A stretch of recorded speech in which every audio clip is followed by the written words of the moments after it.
From Denver 7, this is 7 News.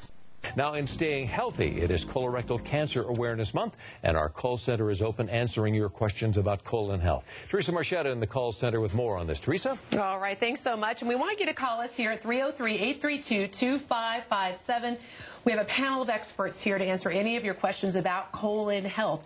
Very important topic. Joining me, Dr. Matt Reveley. Thank you so much, a gastroenterologist from Rocky Mountain Gastroenterology Associates. It's going to take up the whole time just saying the name. That's well said. All right.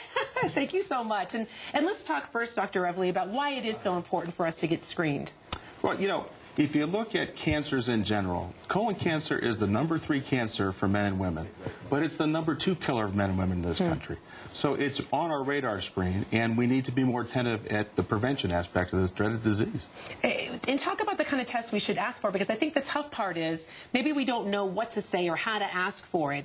Are there different types of tests, or do we need a whole panel? What do we need to do? There are a variety of ways of screening for colon cancer. The simplest thing to be done in a doctor's office is testing the stool for traces of blood.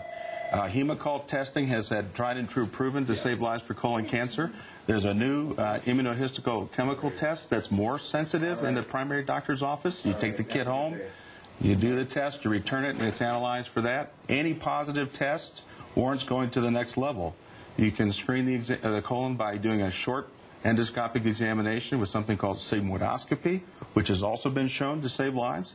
The current standard of care is that most people feel that a complete colon examination, colonoscopy, which is what we hear often, is what we hear often now, and of course that's what we do. Sure. We think that that also saves lives from colon cancer. And and for that complete exam, or at what age should we be getting in starting these exams? I know the first that you mentioned, the fecal exam, that can be really done anytime. It's fairly simple. But what about the more extensive testing? When should we think about doing that? When we look at guidelines and we look at the occurrence of the precancerous tissue we call polyps, we look and we see that these begin to rapidly accelerate amongst our population at around age 50. Now, I won't go into the statistics about how they came up with that. Sure. But so at age 50, for the average risk person, meaning nobody with a family history of colon cancer, no other risk factors, breast cancer survivors may be at increased risk, starting at age 50.